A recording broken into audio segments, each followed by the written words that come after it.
안녕하십니까. 동탄지역 청담어학원 그리고 에이프릴어학원 대표원장 경문국입니다. 2025학년도 수능 영어가 끝났습니다. 오늘은 저와 함께 청담어학원에서 이 수능 영어를 어떻게 대비할 수 있는지에 대해서 함께 살펴보는 시간을 가져보도록 하겠습니다. 오늘 순서는 총 이 4가지 질문에 대해서 하나씩 답변을 드리는 식으로 진행을 해보도록 하겠습니다. 우선 첫 번째 질문입니다. 수능 영어는 난이도 예측이 가능할까요? 사실 매번 수능이 있을 때마다 이번 수능의 난이도가 어떨지에 대해서 많이 예측을 하게 됩니다. 이번에는 쉬울 것이다, 이번에는 어려울 것이다에 대한 예측을 하게 되고, 그리고 그 결과를 우리가 기다리게 되는 거죠. 이번 수능이 실제로 치러지고 나서 영어 관련해서는 이러한 소식들이 쏟아지게 되었습니다. 이런 난이도에 대해서요. 종합해보면 이런 느낌이에요. 이번 수능은 사실 불수능이었다라고 말하는 작년 수능보다는 쉬웠다라고 이야기를 해요. 그리고 굉장히 어려웠다고 하는 올해 6월 모의평가보다도 쉬웠다라고 이야기를 합니다. 하지만 올해 치러졌던 9월 모의평가보다는 조금 어려운 수준이었다라고 이야기를 합니다. 과연 우리가 이거를 쉽다고 생각을 해야 될까요? 또는 어렵다고 생각을 해야 될까요? 또는 이제 수능의 난이도가 낮다고 생각해야 될까요? 또는 높다고 생각해야 될까요? 지금까지 치러졌던 수능의 채점 결과를 한번 저랑 함께 보시도록 하겠습니다. 사실 수능은 잘 아시다시피 영어의 경우에는 절대평가로 치러지는 과목이에요. 그래서 사실 90점 이상이 되면은 모두 다 1등급을 받는 그런 시험이죠. 사실 그 시험이 2018학년도부터 시작이 되었습니다. 그리고 작년 2024학년도까지의 결과입니다. 사실 촬영을 하고 있는 지금 시점에서는 올해 수능 결과는 아직 나오지는 않았고요.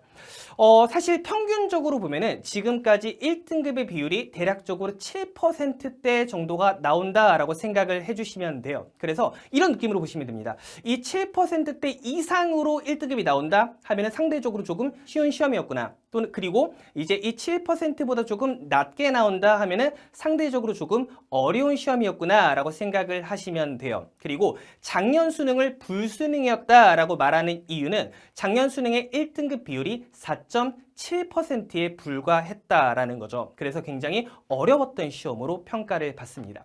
그리고 올해 수능 시험은 어떨까에 대해서 많이 궁금해 했었죠. 그런데 이 수능을 이제 가늠해 볼 수 있는 모의평가라는 게 있거든요. 2번 있는데 첫 번째로 치러졌던 6월 같은 경우에는 극악의 난이도가 나왔습니다. 그래서 1등급의 비율이 1.47%에 불과하는 역대급 난이도가 나왔죠. 그래서 이번 수능이 매우 어려울 수도 있겠다라는 예측을 했는데 9월에는 또 어떻게 나왔죠? 1등급 비율이 10.9%가 나왔습니다. 그래서 쉬운 거야, 어려운 거야에 대해서 말이 좀 많았다라는 거죠. 이번 수능은 아마도 이 딱 중간쯤이 7% 내외 정도로 형성이 되지 않을까라는 게 많은 입시 기관의 예측이고, 그렇다면은 뭐 전체적으로 봤을 때 평이할 수 있는 그런 난이도였다라고 볼 수 있겠다라고 생각을 해주시면 될 것 같습니다.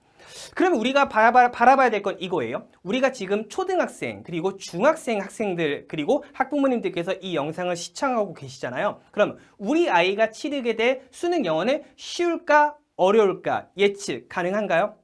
절대 불가능합니다.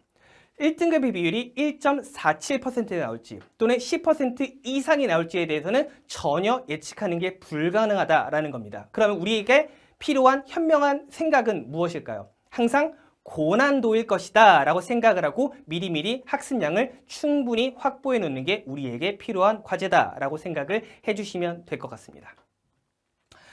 두 번째 질문을 이어서 가보도록 하겠습니다. 그러면 수능 영어에는 과연 어떤 소재들이 등장을 하게 될까요? 도대체 어떤 소재들이 나오길래 학생들이 어려워하는 걸까에 대해서 한번 생각을 해보도록 할게요. 실제로 평가원에서는 수학 능력 시험을 이렇게 준비하라라는 가이드가 있어요. 거기에서 보면은 수능에 나오는 소재 같은 경우에는 교육과정 내에서 나온다라는 거예요. 그리고 수능의 지문이 어느 정도 이제 그 EBS와 연계되는 건 알고 계시죠? EBS의 소재가 어느 정도 연계가 됩니다. 그러면 실제로 이번에는 어떤 소재가 나왔냐? 이런 소재가 나왔습니다. 올해 수능에서는 이제 인문, 사회, 교육, 자연, 예술, 과학, 문학 등 학문적인 다양한 소재가 출제가 되었다라는 겁니다. 그러면 우리에게 필요한 건 뭐냐면은 고등학교 때에는 이 소재를 직접적으로 한번 경험해 보기 위해서 EBS 교재를 보면 되겠죠. 하지만 초등학교, 중학교 시기에는 EBS 교재를 가지고서 공부할 게 아니라 다양한 학문적인 주제들을 가지고서 읽고 쓰고 말하고 듣는 연습들을 충분히 하는 게 학생들에게 유의미한 학습이 될 거다라고 말씀을 좀 드리고 싶습니다. 그리고 실제로 청담어학원의 학생들은 이러한 주제들을 가지고서 평소에 충분히 학습을 하고 있죠.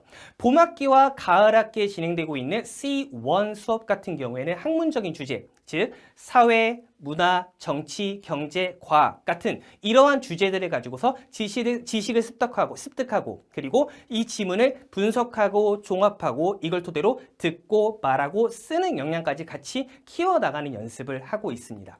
참고로 청담어학원의 다양한 레벨들 중에서 파, 버디 정도 수준이 수능의 일반적인 텍스트 수준이다라고 생각을 해주시면 되는데 실제로 이 레벨에서 다루고 있는 주제가 수능에 나오는 주제들과 매우 밀접하게 관련이 있다라는 말씀을 좀 드리고 싶습니다. 그래서 우리에게 중요한 학습은 이거예요. 학문적인 주제 기반으로 4대 영역을 통합적으로 학습을 하게 되면은 수능에 나오는 소재 그리고 그 난이도에 대해서도 충분히 저희가 대비를 할 수가 있고 그리고 앞으로 이제 내신에 있어서도 우리가 정량적인 점수를 따는 것뿐만 아니라 우리가 학교에서 역량을 드러낼 수 있는 정성적인 부분에까지 큰 도움이 될 수 있다라고 말씀을 드리고 싶습니다. 세 번째 질문입니다. 수능 영어를 학습하기 위해서는 ESL 또는 EFL 어떤 학습이 좀 기반이 되어야 할까에 대해서 이야기를 좀 드리고 싶은데 그 전에 이 용어부터 좀 정리를 해야 될 것 같아요. 도대체 ESL이 뭔데? 도대체 EFL이 뭔데?에 대해서 한번 정리를 해드리고 싶은데 사실 청담어학원을 이제 올해 보내보신 분들 같은 경우에는 ESL이 뭐다에 대해서는 대략적으로 감이 있으시기는 할 거예요. 그래도 제가 다시 한번 정리를 해드리도록 하겠습니다. ESL은 이제 영어를 제2 언어로서 공부를 하는 것을 이야기를 합니다. 그리고 EFL 같은 경우에는 영어를 외국어로서 학습을 하는 것을 이야기를 하는 거예요. 조금 더 쉽게 말씀을 드리면 이거예요. ESL 같은 경우에는 우리가 보통 몰입형 환경이라고 부르는 공간 있죠. 그래서 영어를 주로 사용을 하면서 이 몰입된 환경 속에서 학습을 하는 것을 이야기합니다. 또는 아예 영어권 국가에서 생활을 할 수 있는 것을 저희가 ESL 환경이다라고 이야기를 하죠. 그러면 EFL은 뭘까요? 그에 상반되는 개념이다라고 생각을 해주시면 돼요. 외국어로서 영어를 학습을 하는 겁니다. 그래서 우리가 평소에 이제 그 영어와 무관한 우리가 한국에서 살고 있잖아요. 그렇죠? 이 상황에서 내신 대비를 위해서 뭐 중학교든 고등학교든 내신 대비를 위해서 교실에서 영어 학습을 하는 것. 그리고 또는 이제 우리가 우리나라에 살고 있는데 내가 미국으로 여행을 가야겠어. 그래서 회화에 필요한 연습을 여기서 조금 해볼까? 이 정도를 우리가 EFL 학습이다라고 이야기를 합니다. 간단하게 생각해서 ESL은 영어 몰입 환경, EFL 같은 경우에는 시험 대비, 그러니까 즉 내신 대비와 같은 그런 영어 학습을 이야기한다라고 생각을 해주시면 됩니다. 그럼 ESL을 통해서 우리가 가져갈 수 있는 건 뭘까요? 이겁니다. 영어 유창성을 가져갈 수가 있다는 거죠. 매우 중요한 기반이 될 수 있는 거죠. EFL에서 우리가 무엇을 챙겨갈 수 있을까요? 정확성을 챙겨갈 수 있습니다. 수능 영어를 잘하기 위해서는 이 두 가지가 사실 모두 다 필요해요. 근데 제가 말씀드리고 싶은 건 이겁니다. 무엇이 기반이 되어야 하느냐에 대해서 좀 말씀을 좀 드리고 싶다라는 거죠. 그러면 그 이야기를 하기 위해서 이번 수능 영어를 한번 간단하게 한번 살펴보도록 하겠습니다. 이건 올해 수능 영어가 아니잖아요. 언제죠? 2004학년도 외국어 영역 빈칸 추론 실제 문제입니다. 제가 이 문제를 가져온 이유는 뭐냐면은 학부모님들께서 이런 생각을 하세요. 나 때 생각해보면은 뭐 단어 좀 열심히 외우고 해석할 수 있으면 뭐 다 풀었던 것 같은데 뭐 그렇게까지 영어를 그렇게 많이 해야 되는 거야? 뭐 그렇게 어려운 거야? 라고 약간 이해를 못 하시는 그런 경우들이 있으시더라고요. 그래서 제가 한번 비교해 보셨으면 해서 가져온 겁니다. 실제로 한 20년 전 정도 이제 문제인 거죠. 올해 수능의 문제는 이런 게 나왔습니다. 제가 특별히 이상한 지문을 가져온 건 아니고 일반적인 길이의 지문을 가져왔다라고 보시면 돼요.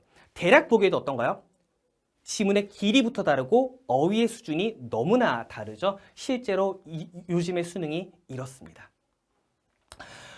실제로 이 수능이 어떤 느낌인지를 한번 보시려면은 한번 풀어보시는 게 좋아요. 그렇죠? 그러면 저와 함께 한 2분 정도 시간을 잠깐 멈추세요. 잠깐 멈추시고 2분 정도 시간을 내고 한번 풀어보시길 추천드립니다.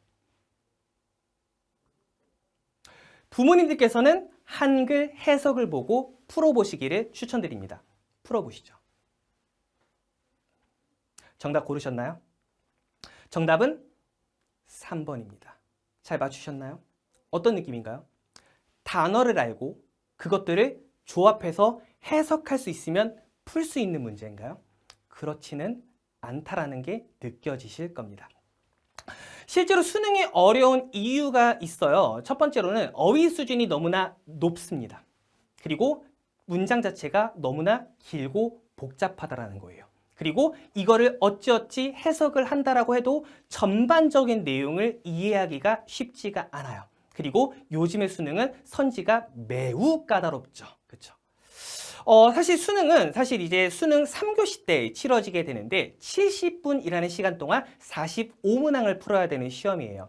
이 중에서 듣기 평가가 17문항이 나오는데 20분이 조금 넘는 시간을 이제 소요하게 되거든요. 그러면 실제로 독해 지문 같은 경우에는 앞에 보이시는 이런 지문을 한 지문당 1, 2분 내로 해결을 해야 한다라는 겁니다. 사실 수능이 어려운 이유는 이거예요. 시간이 일단 제한되어 있죠. 그리고 짧은 글이에요. 이거 긴 지문 아닌가? 라고 생각을 하실 수 있는데 제가 짧다라고 말씀드리는 이유는 이거예요. 사실 수능의 대부분의 지문은 이 하나의 단락만을 위해서 쓰여진 글이 아니에요. 굉장히 긴 텍스트가 있을 거예요. 여기서 발췌를 해온 글입니다. 굉장히 제한된 정보가 있다라는 거죠. 이 글을 읽고 나서 논리적인 흐름, 그리고 문맥을 이해해서 핵심적인 문장을 추출해서 결론까지 이어나갈 수 있는 그런 역량을 요구하는 게 수능 영어라는 거죠. 그래서 우리에게 필요한 거는 비판적인 독해를 통해서 문제를 해결할 수 있어야 된다는 거예요. 사실 수능 영어의 취지가, 수능 시험이라는 것 자체의 취지가 사고력을 평가하는 시험이라는 것을 절대로 잊으시면 안 됩니다. 그리고 이제 수능 영어는 이러한 빈칸 추론만 있는 게 아니라 이제 변별을 가리기 위한 순서 그리고 삽입 문제가 있는데 마찬가지예요. 지문을 해석할 수 있다라고 풀 수 있는 게 아니라 지문을 볼 수 있는 눈이 필요해요. 전반적인 흐름을 읽을 수 있어야 되는 거고 이러한 논리적인 사고를 할 수 있어야지 풀 수 있는 시험입니다. 실제로 평가원에서도 이렇게 준비하라라는 가이드가 나와 있어요. 4가지 항목이 있죠. 첫 번째 항목 같은 경우에는 이런 소재가 나옵니다. 제가 어느 정도 설명을 드렸어요. 두 번째 항목은 이제 듣기는 이런 식으로 평가가 됩니다 라고 나와 있는데 사실 듣기는 변별을 가르는 문항은 아니고요. 우리가 주의 깊게 봐야 되는 건 마지막 2가지죠. 읽기, 변별을 가르는 게 이거죠. 읽기는 배경 지식, 그러니까 교육 과정 내의 배경 지식과 제한된 분량의 글에 단서를 활용해서 의미를 이해할 수 있는 상호작용적 독해 능력이 중요합니다. 그리고 글의 내용을 요약하거나 문장을 구성할 수 있는 능력을 간접적으로 측정하는 시험이 수능 영어다라는 거예요. 즉 유창성을 요구하는 시험이 수능 영어다라는 겁니다. 물론 수능에서는 정확성을 확인하기 위해 아주 소수의 언어 형식과 어휘 문항도 함께 출제가 되기는 하는데 사실 우리가 준비해야 될 것은 유창성이다라고 보시면 될 것 같아요. 정확성은 이제 사실 매우 소수에 불과하거든요. 하지만 내신을 생각하신다면 정확성 매우 중요한 부분입니다. 저는 수능에 한해서 말씀을 좀 드리는 부분이고요. 그러면 청담어학원에서는 이러한 유창성을 기르기 위해서 어떻게 학생들을 가르치고 있을까요? 실제로 이제 수능과 가장 밀접하게 관련이 있는 프로그램은 C1 그리고 A2 프로그램이다라고 생각을 해주시면 됩니다. C1은 봄학기와 가을학기에 진행이 되고 있는 대표 프로그램인데 여기서는 학문적인 주제를 가지고서 분석적, 비판적으로 글을 읽을 수 있도록 합니다. 그리고 이걸 토대로 듣고 본인의 의견을 말하고 쓸 수 있는 역량을 키우게 되고 글을 요약하는 연습까지 같이 하게 된다는 거죠. 그리고 여름학기와 가을학기에는 A2라는 프로그램을 통해서 실제로 학문적인 학습 어학 능력을 평가하는 토플을 기반으로 학생들의 득점력을 향상시키고 있습니다. 그래서 이 과정을 충실하게 잘 따라온다라면은 고등 영어는 물론이고 수능 1등급까지 자연스럽게 따라올 수 있다라고 생각을 해주시면 됩니다. 실제로 청담어학원 학생들이 브릿지 단계를 어느 정도 학습을 하고 나면은 고1 수능 모의고사를 풀 수 있는 역량을 갖추게 될 거고 파 버디 단계를 마무리하면서 고2 수능 모의고사를 할 수 있는 역량을 만들게 될 겁니다. 그리고 마스터에 가까워지면서 수능 1등급을 받을 수 있는 실력을 자연스럽게 쌓게 될 거다 이겁니다. 그러면 ESL, EFL 무엇이 중요할까요? 둘 다 중요합니다. 하지만 수능은 본질적으로 영어의 유창성, 대부분 읽기의 유창성을 평가하는 시험이다라는 것을 잊으시면 안 되고 그리고 시험 영어이기 때문에 어느 정도 정확성도 필요합니다. 그래서 이 EFL적인 배경을 마지막에 입혀주는 게 너무나 중요하다라는 거죠. 그래서 당연히 어린 시기부터 초등까지는 ESL 중심으로 학습을 하시는 게 맞아요. 주제 기반으로, 학문적인 주제 기반으로 reading, listening, speaking, writing 네 가지 영역을 이제 통합적으로 완성을 하고 사고력을 같이 만들어 나가야 됩니다. 그리고 중학교 시기에는 EFL적인 역량을 어느 정도 얹어줘야 돼요. 그리고 고등학교에 가기 전에는 이제 내신 대비 그리고 나아가서 수능 대비를 위해서 EFL 단계로 반드시 넘어가야 한다라고 말씀을 드리고 싶습니다. 기반은 ESL 그리고 마지막에 얹어주는 것은 EFL이다라고 생각을 해주시면 됩니다. 그럼 마지막 질문은 이거예요. 그러면 수능을 위해서 전략적인 대비가 필요할까요? 당연히 필요하죠. 그렇죠? 그리고 이러한 전략적인 대비가 가능합니다. 그 이유는 뭐냐면은 수능은 너무나 정해진 유형으로 나오고 있다는 거예요. 그렇죠? 사실 수능을 가르치는 사람들은 몇 번, 이거, 몇 번, 이 유형, 이걸 다 알고 있어요. 뻔한 유형, 그리고 뻔한 고난도 문항 유형이 있다라는 거죠. 거의 정형화되어 있다라고 생각을 해주시면 됩니다. 그러면은 이걸 가지고서 우리가 전략적인 대비를 할 수 있는 이유는 이거예요. 이 문항의 유형별로 풀이 전략이라는 게 있다라는 거죠. 그리고 고득점을 받기 위해서 학생들이 어려워하는 것들이 있어요. 빈칸, 순서, 삽입, 그리고 함의 추론까지. 그래서 이 네 가지 유형에 대해서 어떤 식으로 접근을 해야 되는지 그 전략을 배우게 되면 수능을 대비하기가 훨씬 수월해진다라는 거죠. 역량을 먼저 쌓는 거예요. 그리고 이런 전략을 입혀주게 되면 고득점으로 가는 지름길이다라고 생각을 해주시면 됩니다. 두 번째, 전략적인 대비가 또 어느 정도 반드시 필요한 부분이 있습니다. 사실 작년도에 킬러 문항을 배제하겠다라는 교육부의 엄청난 그런 뉴스가 있었어요. 그러면서 실제로 킬러 문항이 사라졌다라고 이야기를 해요. 근데 이제 어느 정도 수능을 변별을 해야 되는 거잖아요. 그렇죠? 사실 변별을 위한 시험이 수능이죠. 사실 대입에 활용되니까 대입은 변별을 해야 되는 거잖아요. 그러면은 이러한 변별을 하기 위해서 이제 평가원에서 어떤 장치를 두었냐? 학생들에게 굉장히 매력적인 오답을 제시하게 됩니다. 무슨 의미냐면은 지문을 어떻게 풀어내요. 무슨 말이냐면은 이겁니다. 킬러 문항을 배제했다라는 말이 어떤 의미냐면은 굉장히 추상적인 지문, 교육자 과정을 벗어날 수 있는 그런 소재나 어휘를 사용하지 않겠다라는 거예요. 그러면 지문 자체의 난이도가 과거보다는 조금 쉬워질 수도 있는 거잖아요. 그렇죠? 그런 추상성이라는 게 사라지고 굉장히 이제 교육과정을 벗어나는 게 없어질 거니까. 그런데 변별을 해야 되니까 어떤 장치를 두게 되냐면은 매력적인 오답을 두게 됩니다. 즉, 지문을 읽어냈어요. 핵심 내용도 파악했어요. 논리적인 구조도 알겠어요. 근데 이게 1번이 정답인지 5번이 정답인지 마지막에 헷갈리게 한다라는 거죠. 실제로 이번 수능에서도 이제 학생들이 선택지를 고른 비율을 보면은 놀랍죠. 오답률 1위가 32번 문항인데 정답이 3번이었어요. 15.7%의 학생들이 고르게 됐거든요. 근데 다른 선제 비율을 보세요. 1번과 2번의 선제를 고른 학생들의 비율이 거의 30% 육박합니다. 즉, 학생들이 마지막에 1번을 골라야 되나, 2번을 골라야 되나, 3번을 골라야 되나 매우 힘들었다라는 거죠. 그리고 오답률 1위인 32번뿐만 아니라 다른 문항에서도 그런 흔적들이 많이 보이고 있죠. 그래서 전략적으로 마지막에는 수능을 준비하면서 지문을 이해할 수 있는 능력, 그리고 정답을 골라낼 수 있는 능력을 연습을 하면서 이런 매력적인 오답을 소거할 수 있는 전략도 함께 습득을 하는 게 학생들에게 매우 도움이 될 거다라는 겁니다. 즉, 사고력을 기반으로 이제 ESL 환경에서 어느 정도 어학적인 역량을 가지고서 수능을 대비하는 게 당연히 그게 기반이 되고 매우 중요한 의미가 있습니다. 하지만 마지막에 이러한 이제 전략적인 대비를 함께 해줘야 한다라는 거죠. 그렇죠? 그러면 종합하면 이거예요. 다시 한번 말씀을 드리면 어린 시기에 그러니까 초등학교 그리고 나아가서 중등 시기까지는 ESL 중심으로 학습을 하는 게 맞습니다. 그 시기까지는 이제 기반을 잘 다져놓는 시기인 거예요. 그리고 중학교 때에는 이제 EFL을 얹어주기 시작을 해야 돼요. 어느 정도 연습을 해야 됩니다. 그리고 고등학교 때 시행착오를 겪지 않기 위해서는 고등학교 진학 전에 중등 고학년 때 EFL 환경으로 넘어가셔가지고 이쪽에 대해서 충분히 전략적인 학습을 하시는 게 의미가 있는 방법이다. 그리고 이게 수능을 대하는 올바른 자세이다라는 것을 말씀을 드리고 싶습니다. 지금까지 어떤 내용에 대해서 말씀을 드렸냐면은 수능 영어가 이랬구나. 2025학년도 수능 영어가 이런 느낌이었구나. 그러면은 우리가 이제 고등학교 때에는 수능만을 위한 학습을 하겠지만 초등학교, 중학교 때에는 우리가 이제 그 과정에 가기 위해서 어떠한 기반을 잘 쌓아야 되는지에 대해서 말씀을 드렸습니다. 종합하면 이거예요. 수능 영어 만만한 시험은 아니에요. 우리가 충분한 학습량을 가지고서 준비를 해야 되는 거고 그것은 초등학교, 중학교 때부터 필요합니다. 수능만을 위한 드릴 연습은 고등학교 때 해도 충분합니다. 초등학교, 중학교 때에는 그 실력을 만들기 위해서 청담어학원에서 잘 준비해 드리도록 하겠습니다.